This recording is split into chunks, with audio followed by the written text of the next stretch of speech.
2021년 3월 8일 오늘 연동할 하나님의 말씀은 누가복음 1장입니다. 자신의 목소리로 읽어 보겠습니다.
공간복음은 예수님의 사역을 기술함에 있어서 대체적으로 유사한 관점을 보여주고 있지만 각기 독특한 성격과 강조점을 가지고 있습니다.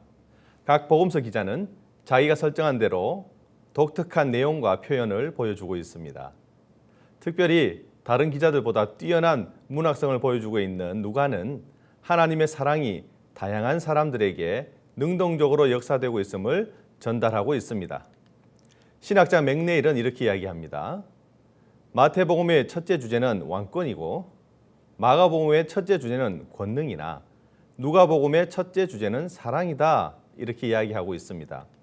누가는 소외된 사람에 대한 예수님의 관심을 집중적으로 기술함으로써 하나님께서 인간의 구원에 얼마나 깊은 관심을 가지고 있는가, 그것을 효과적으로 보여주고 있는 것입니다. 이제 단락별로 살펴보도록 하겠습니다. 첫 번째로 세례요한의 출생을 예고되고 있습니다. 이러한 문단은 예수님의 탄생을 예고하는 다음 문단과 병행을 이루고 있습니다. 두 문단은 동일하게 세례요한의 출생과 예수님의 탄생에 대해 천사의 예고로부터 시작되며 성령의 역사를 강조하고 있습니다. 이러한 병행은 몇 가지 중요한 요소를 시사하고 있습니다. 첫째는 세례요한과 예수님과의 관계성입니다.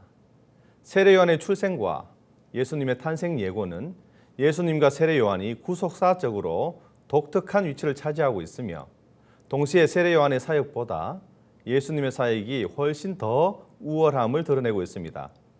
실제로 세례요한이 출생한 후에 행한 그의 사역은 메시아 시대의 도래를 알리는 것이었으며 예수님의 사역은 메시아로서 하나님의 구속 사역을 완성하는 것이었습니다. 둘째는 유대교와 나중에 시작된 기독교와의 밀접한 연관성입니다. 예수님의 길을 예비하러 태어난 세례요한은 유대교의 제사장인 스가랴와 엘리사벳 사이에서 태어났습니다. 세례요한의 가정이 유대교의 제사장 집안이라는 사실과 세례요한과 예수님과의 관계는 예수님으로 인해 시작된 기독교가 유대교와 뗄래야 뗄 수 없는 밀접한 관계를 맺고 있음을 시사하고 있습니다. 세 번째는 메시아 시대의 도래를 알리는 표적으로서 성령의 임재와 예언의 재개입니다. 세례요한이 등장하기 전 소위 신구약 중간기라고 할 수 있는 400여 년 동안 이스라엘은 선지자를 통한 하나님의 음성을 전혀 들을 수 없었습니다. 그런 상황에서 세례요한의 등장과 그리고 선지자로서의 그의 활동은 메시아 시대의 도래를 알리는 표적이 되었습니다. 더욱이 엘리사벳이 세례요한을 임신한 상태에서 성령 충만함을 입었으며 마리아가 예수를 술태할 때 그것이 성령의 역사로 이루어졌다는 사실은 메시아의 시대가 도래했음을 암시적으로 강조하고 있습니다. 그래서 세례요한의 역할은 종말론적 엘리야로서 메시아 시대의 도래를 알리는 것이며 메시아이신 예수님의 사역을 예비하는 것이었습니다.